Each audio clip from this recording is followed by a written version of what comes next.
অন্য কথায় তারা যৌথ পরিবারে বাস করে বা এ ধরনের কিছু, যেখানে স্ত্রী স্বামীর কাছে আছে কিন্তু তার বাবা মা ওর সাথে আছেন, আর বাবা মা স্ত্রীর প্রতি অত্যাচারী এবং তাকে এটা সহ্য করতে হয়। আর স্বামীটি বলে, আমি কিছুই করতে পারবো না, তারা আমার বাবা মা, তুমি আমাকে কি করতে বলো?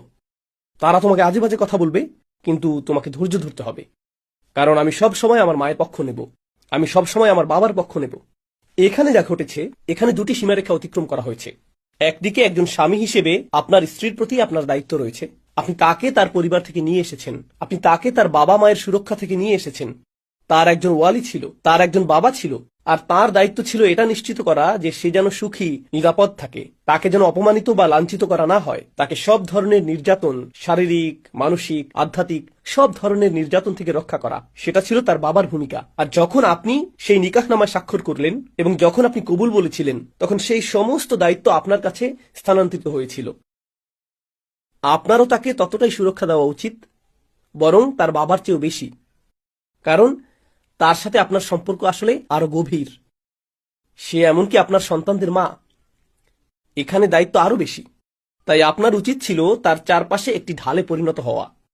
একই সময়ে আপনি একজন সন্তানও বটে। আপনার মায়ের কাছে একজন সন্তান, আপনার বাবার কাছে একজন সন্তান। আর এই ধর্ম আমাদের শেখায় যে আমরা আমাদের পিতামাতাকে উফ পর্যন্ত বলতে পারবো না। আপনি পিতামাতার সামনে মোটেও আপনার কণ্ঠস্বর উঁচু করতে পারবেন না। এখন আপনাকে দুই দিকের টান সহ্য করতে হচ্ছে। আপনার স্ত্রীর প্রতি রয়েছে বিশাল এই দায়িত্ববোধ, মিসাকান গলিজা। কুরআন একে বলছে একটি ভারী চুক্তি, একটি ভারী চুক্তিপত্র। বিয়ে কোনো হালকা জিনিস নয়। এবং অন্যদিকে আপনার পিতামাতার প্রতিও আপনার এই বিশাল দায়িত্ব রয়েছে। আর মাঝে মাঝে পরিস্থিতি আপনাকে বেছে নিতে বলে কার প্রতি আপনি বেশি ঝুঁকবেন।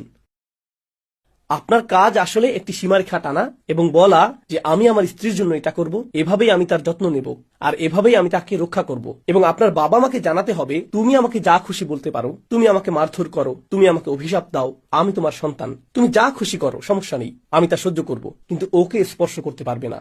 তুমি ওকে একটি কথাও বলতে পারবে না। সে তোমার নয়, সে তোমার দায়িত্ব নয়, এবং সে তোমার সন্তানও নয়। বিশেষ করে আমি যে সংস্কৃতি থেকে এসেছি, জানেন, যখন মেয়েটির বিয়ে হয় তখন তারা কি বলে? তারা বলে, সে তো আমাদের মেয়ের মতো, যেন আমাদের পরিবারে একটি নতুন কন্যা সন্তান এসেছে। যখন আপনি এই কথাগুলো শুনবেন, তখন সাবধান, মেয়েরা পুরোপুরি সতর্ক থাকবেন, কারণ যখন তারা বলবে সে তো আমাদের মেয়ের মতো, বিপদ ঘনিয়ে আসছে। মাত্র কয়েক সপ্তাহ পরেই মন্তব্য করা শুরু হবে, তুমি রান্না জানো না, বা তুমি রান্নায় লবণ বেশি দাও, বা তুমি অলস, বা তুমি অপরিচ্ছন্ন, এরকম কথা শুরু হয়ে যাবে। না না না না না, এই নারী এবং তার স্বামীর পরিবারের মধ্যে সম্পর্ক প্রথমে এবং সর্বাগ্রে পারস্পরিক শ্রদ্ধার সম্পর্ক। তার সাথে সম্মানের সাথে আচরণ করতে হবে এবং তার আচরণও সম্মানসূচক হতে হবে। যখন অধিকার এবং কর্তব্যের প্রশ্ন আসে, সে আপনার বাবা মায়ের কথা শুনতে কোনোভাবেই বাধ্য নয়। আমি দুঃখিত এজন্য যে আমি আপনার জন্য দুঃখ বোধ করছি। আপনি এতদিন ধরে এটা বিশ্বাস করেছেন, কিন্তু আপনার বাবা মায়ের কথা শোনার কোনো বাধ্যবাধকতাই আপনার স্ত্রীর নেই। আর আপনি যদি তাকে আপনার বাবা মায়ের কথা শুনতে এবং আপনার বাবা মায়ের সেবা করতে বাধ্য করেন, আপনি একটি অন্যায় কাজে লিপ্ত। আপনি এখানে অত্যাচারকারী। আপনি একজন কওয়াম নন।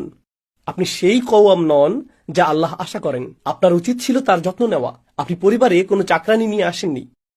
আর তাকে আপনার এই লেকচার দেওয়া উচিত না যে তোমাকে ধৈর্য ধরতে হবে, তারা বড়, তারা যা খুশি বলতে পারে। না না না না না না।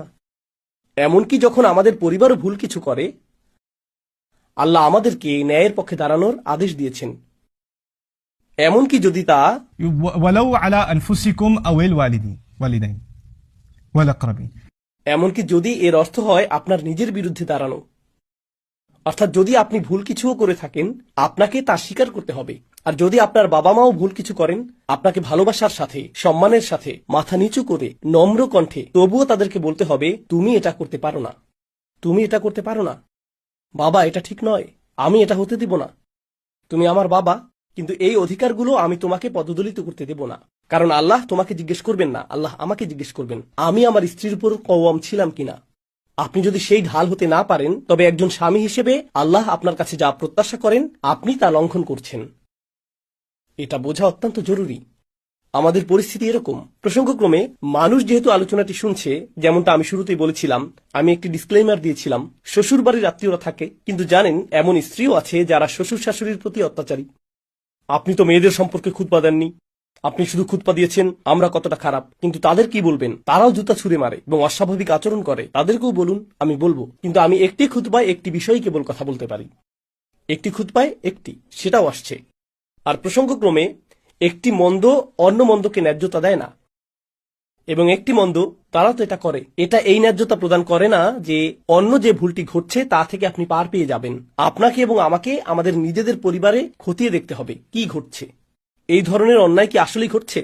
কারণ যদি তা ঘটে তাহলে আল্লাহ জবাবদিহি চাইবেন। রাসূল সাল্লাল্লাহু আলাইহি সাল্লাম বলেছেন, খয়রুকুম খয়রুকুম লিআহলিহি, তোমাদের মধ্যে সর্বোত্তম তারাই যারা তাদের পরিবারের কাছে সর্বোত্তম। এই শেষ অংশটি যা আমি আপনাদের সাথে শেয়ার করতে চেয়েছিলাম, দয়া করে মনোযোগ দিয়ে শুনুন। 3 ধরনের নির্যাতনের কথা আমি তুলে ধরতে চাই।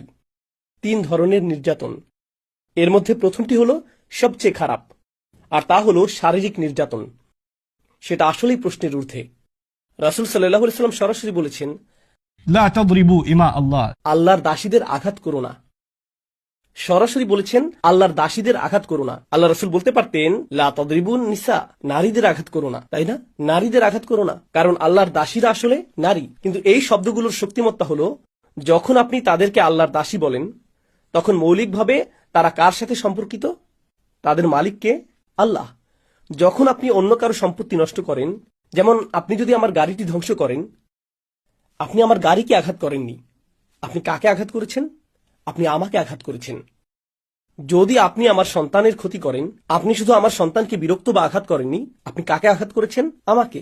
আমি এর প্রতিশোধ নেব। যদি তারা আল্লাহর সম্পত্তি হয় আর আপনি তাদেরকে আঘাত করেন, কে এর প্রতিশোধ নেবেন? আল্লাহ। لا تضربوا إماء الله. সাবধান, তারা আল্লাহর সম্পত্তি। রাসূল এটাই বলেছেন সাল্লাল্লাহু আলাইহি সাল্লাম। তাই শারীরিক নির্যাতন একেবারেই প্রশ্নাতীত, এটা একেবারেই প্রশ্নের অতীত।